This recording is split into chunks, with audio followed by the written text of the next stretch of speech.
राजस्थान के अंदर लगातार कोरोना संक्रमण बढ़ता जा रहा है। इसी को लेकर अब राजस्थान सरकार ने आज से वीकेंड लॉकडाउन स्टार्ट कर दिया है। अब राजस्थान के अंदर वीकेंड के अंदर यानी शनिवार और रविवार को एक तरीके से कहा जाए कि संपूर्ण लॉकडाउन रहेगा। उसका नाम दिया गया है कर्फ्यू। लेकिन इसके अंदर सिर्फ ज़रूरी सेवाओं को छोड़कर हर प्रकार की सेवाएं और हर प्रकार की बाजार बंद रहेंगे। तो दूसरी तरफ पुलिस भी एक तरीके से कहीं ना कहीं पिछले साल की याद दिलवा रही है। इस वक्त हम सी स्कीम के अंदर है। सी स्कीम का जो मेन चौराहा है होटल शिखा के पास का, यहाँ आप मेरे पीछे माहौल देख सकते हैं कि किस तरीके से यहाँ पर पुलिस के द्वारा सख्ताई जो की गई है वो आप देख सकते हैं। प्रदेश के तमाम जिलों में एक बढ़ते कोरोना संक्रमण को देखते हुए राज्य सरकार ने जो सख्ती है वो बढ़ा दी है। तो मुख्यमंत्री ने जहां शहरी इलाकों में नाइट कर्फ्यू का समय बढ़ाया, तो अब वीकेंड लॉकडाउन भी प्रदेश भर के अंदर लागू कर दिया है। राज्य सरकार के निर्देशों की अगर कड़ाई से पालना कराने के लिए पुलिस प्रशासन भी है, वो आप देख सकते हैं कि पूरा मुस्तैद है यहाँ पर। वहीं गृह विभाग की ओर से प्रदेश के शहरी क्षेत्र के लिए एक गाइडलाइंस है वो जो जारी की गई थी, वहीं 30 अप्रैल तक प्रभावी यह गाइडलाइन जारी रहेगी। तो आप एक तरीके से देख सकते हैं यहाँ पर बिल्कुल सड़कों पर सन्नाटा पसरा हुआ है। लगभग समय है रात के 8:27 का। तो यहाँ पर फिलहाल कोई भी किसी भी प्रकार की आवाजाही सड़कों के ऊपर नहीं हो रही है। और दूसरी तरफ मैं दिखाऊंगा, यहाँ पर कुछ खाने या पीने के लिए डेयरी या कुछ बना हुआ है, वो सब चीज़ें हैं वो सब बंद कर दी गई है। तो यानी कहीं ना कहीं एक तरीके से राजस्थान जो है लॉकडाउन की ओर बढ़ रहा है।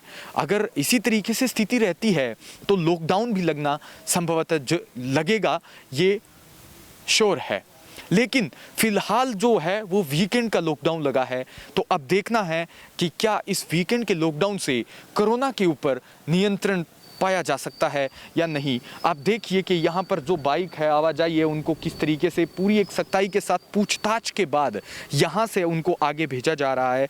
वहीं राजधानी जयपुर में कोरोना को बढ़ते हुए देखकर एक तरीके से जिला प्रशासन ने लोगों को चेतावनी दे दी है कि मौजूदा परिस्थिति बड़ी घातक है और आमजन अगर यूं ही लापरवाही बरतता रहा तो कोरोना एक भयावह स्थिति रूप लेकर आपके सामने आएगा और फिर लॉकडाउन लगाना सरकार की भी मजबूरी हो जाएगी। और लेकिन आम जनता कहाँ जाएगी, भूखी मरेगी। इसीलिए गहलोत सरकार ने कहा है कि अभी जितनी सख्ताई हो सकती है उतनी लगाई जाएगी। लॉकडाउन का ज़्यादा से ज़्यादा प्रयास किया जाएगा कि ना लगाया जाए, लेकिन वीकेंड का लॉकडाउन लगाकर कहीं ना कहीं इस कोरोना की चेन को एक तरीके से तोड़ने का गहलोत सरकार का प्रयास है। तो वहीं दूसरी तरफ अभी 8 बजे गहलोत सरकार ने राजस्थान प्रदेश के नाम एक संबोधन भी दिया है। तो चलिए अब आपको सीधा प्रदेश के नाम संबोधन पे गहलोत सरकार के इस संबोधन पर अशोक गहलोत के इस भाषण की तरफ ले चलते हैं और आपको सीधा भाषण सुनाते हैं।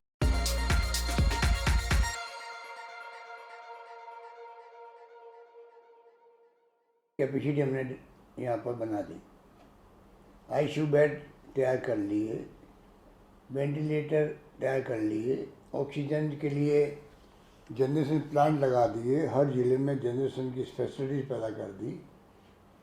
कहने का मतलब आधारभूत ढांचा पूरा तैयार किया। और आप सबके सहयोग से, पूरे प्रदेशवासियों के सहयोग से, उनके आशीर्वाद से, जितने धर्मगुरु थे, एनजीओ थे, एक्टिविस्ट थे, व्यापारी थे, अपने मजदूर संगठनों के लोग थे, कर्मचारी संगठनों के लोग थे, या चाहे राजनीतिक पार्टियों के कार्यकर्ता थे, सब ने मिलकर वो जंग लड़ी थी और हम लोग उसमें जीत गए थे। भीलवाड़ा मॉडल का भी और राजस्थान का भी पूरे देश में नहीं बल्कि देश के बाहर दुनिया के मुल्कों के अंदर भी प्रचार हुआ कि राजस्थान में बहुत शानदार कोरोना का प्रबंधन हो रहा है। हम लोगों के लिए गर्व करने की बात थी। अचानक जो दूसरी लहर आई है, पिछले 1 महीने से पूरी तरह तबाही मचा दी। 15 अप्रैल की बात करें तो 250 केस आते थे प्रतिदिन, आज 6,500 केस प्रतिदिन आ रहे थे, कभी 7,000 आ रहे हैं। मृत्यु दर 0 हो गई थी 15 मार्च को प्रतिदिन कोई मृत्यु हो नहीं रही थी उन दिनों के अंदर, आज 33 लोग मर गए हैं। कभी 30, कभी 32, कभी 33 के आंकड़े आए प्रतिदिन के। ये कोरोना भी अलग तरह के मिजाज का है, ये बहुत ही खतरनाक है। ये दूसरी लहर विशेषज्ञ कहते हैं हमेशा बहुत खतरनाक होती है। इस लहर के अंदर एक तो बहुत फास्ट ये फैल रहा है, नंबर 1। नंबर 2, ये बच्चों में भी जा रहा है, युवाओं में भी जा रहा है। जो पहले खाली बुजुर्गों में जाते थे वो संक्रमित होते थे। और नंबर 3, ये कोरोना घातक रूप ले रहा है। इतनी मृत्यु दर तो पूरे साल भर में कभी भी नहीं हुई थी। उस वक्त पूरे साल भर के आंकड़े देखें तो 20 मृत्यु पर डे मैक्सिमम हुई थी कुछ दिनों के लिए पूरे प्रदेश के अंदर। और अब कभी 25, कभी 35, कभी 33, मैंने कहा आपको। तो ये जो स्थिति बनी है, घातक ये है, तेज़ी से फैल ये रहा है, नौजवानों बच्चों तक में जा रहा है। आप टीवी देखते होंगे किस प्रकार के दृश्य देखने को मिल रहे हैं। शमशान गृह में जगह नहीं है, वेटिंग लिस्ट लगी हुई है। खुले में दाह संस्कार हो रहे हैं। अस्पतालों के बाहर एम्बुलेंसेज के लाइनें लगी हुई है। और जो टीवी बता रहा है पूरे देश का पिक्चर, वो बहुत ही डरावना है। तो आप सोच सकते हो कि अभी तक मुझसे बचे हुए हैं। हमारे पड़ोसी राज्यों में जो स्थिति है, चाहे दिल्ली हो, चाहे पंजाब, हरियाणा, मध्य प्रदेश, यूपी, उस सबसे हम लोग बहुत बेहतर स्थिति के अंदर है। महाराष्ट्र की तो आप देख रहे हो कि बहुत ही हालात ख़राब हो चुके हैं। वहाँ तो 50,000 से अधिक प्रतिदिन वहाँ पर संक्रमित लोग आ रहे हैं, मर रहे हैं काफ़ी बड़ी संख्या के अंदर। ये डरावना जो दृश्य बना देश के अंदर, दुनिया के मुल्कों में भी जहाँ जहाँ दूसरी लहर आई थी वहाँ बहुत ख़तरनाक मामले हुए थे। यूके के अंदर तो उन्होंने बहुत कड़ा लॉकडाउन लगा दिया 4 महीने लगातार। और दूसरी तरफ वैक्सीन बहुत भयंकर संख्या में लगाई, वहाँ पर सबको वैक्सीन लगाई। अब जाके हालात वहाँ बिल्कुल काबू में आ गए हैं। नाम मात्र के मरीज आ रहे हैं और इक्का दुक्का मौत हो रही है। हम नहीं चाहते थे कि यहाँ पर वीकेंड का लॉकडाउन लगाएं या कर्फ्यू लगाएं, क्योंकि जब कोरोना चला जा रहा था तो लोग भी लापरवाह हो गए थे, मास्क लगा नहीं रहे थे, सोशल डिस्टेंसिंग हम कर नहीं रहे थे, हाथ धो नहीं रहे थे। शादी ब्याह में 500,000 तो मामूली बात थी, समझाने के बावजूद भी नहीं मान रहे थे। और आप देख रहे हो कि इलेक्शन के अंदर तो सारी हदें पार हो गई। जुडिशरी में भी इलेक्शन अलाउ कर दिए, मना करने के बावजूद भी हमने मना किया था तो हमारी बात नहीं सुनी गई। उनका अपना फैसला है। इलेक्शन कमीशन को अपनी ड्यूटी अदा करनी थी, वो भी इलेक्शन कराने लग गए। और हम लोगों ने भी गलतियाँ करी। जिस प्रकार से बिहार के चुनाव शुरू हुए थे, लाखों की रैलियाँ हो रही थी। अब 5 राज्यों में चुनाव हो रहे हैं, आप देख लिया क्या क्या हो रहा है। बाई इलेक्शन हुए राजस्थान में, तभी रैली हो रही थी। कुछ हद तक तो हम भी जिम्मेदार हैं। तो सवाल ये हमें जनता और आम जनता की उनको आजीविका भी मिले और उनकी जान नहीं जाए, उनकी जान की रक्षा करना हमारा कर्तव्य है। जान है तो जहान है, तो जान की रक्षा करना हम सबका कर्तव्य है। और सरकार कोई कमी नहीं रख रही है, ना कमी रखेगी, ना पहले रखी थी। पहले भी हमने एनजीओ की सहायता से और प्रदेशवासियों के सहयोग से हमने कहा कोई भूखा नहीं सोना चाहिए, कोई भूखा नहीं सोएगा। मुझे खुशी है, कहते हुए गर्व है कि प्रदेशवासियों ने वही व्यवहार किया।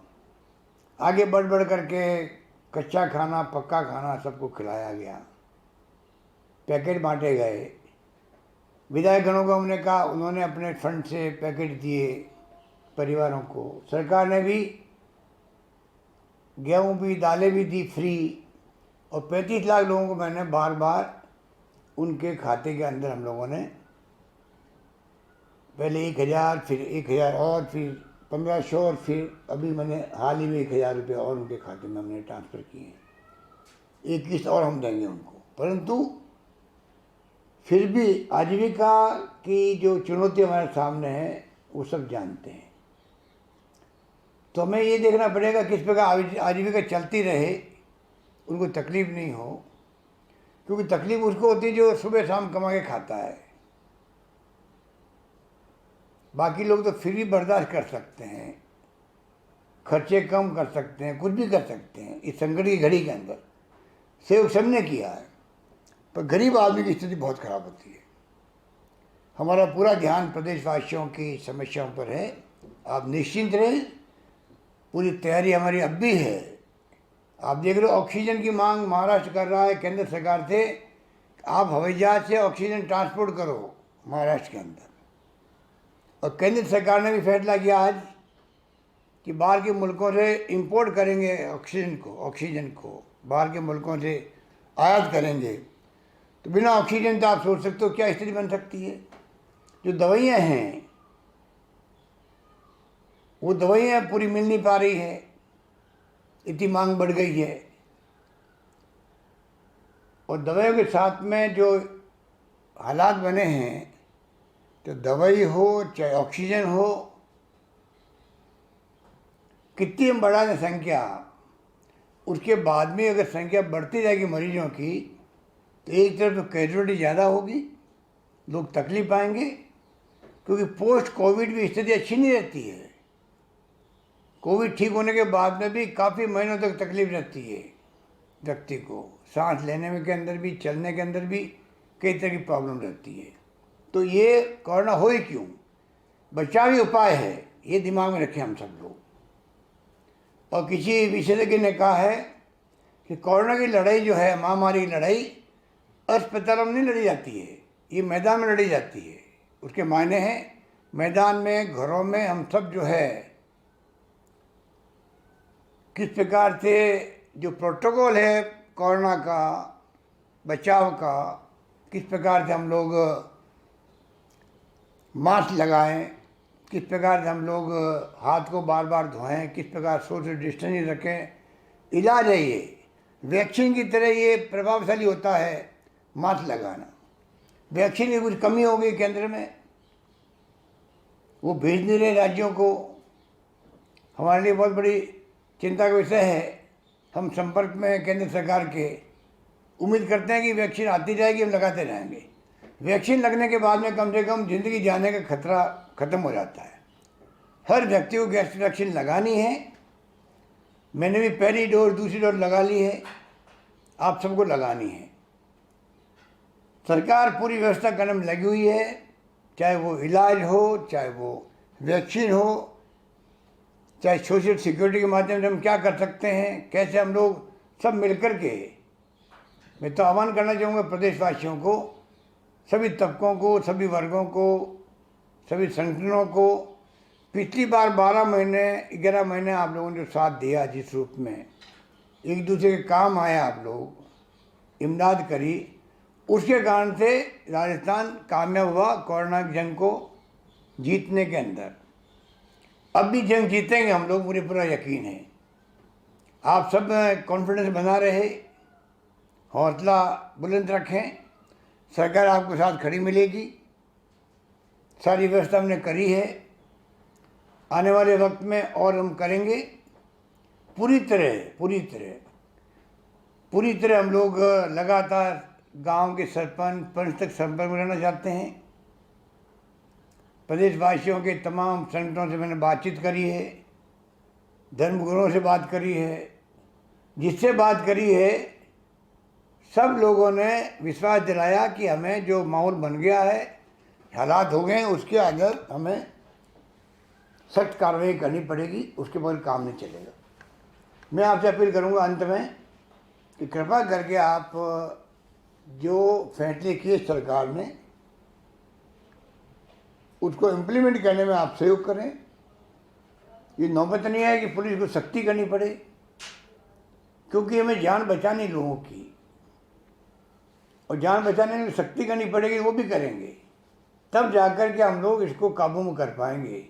बड़ा ही महामारी है, महामारी है, फैलते हुए वक्त नहीं लगता है। 1 अप्रैल 15 अप्रैल के आगे देखेंगे तो आप देखोगे हो क्या गया 15 दिन के अंदर।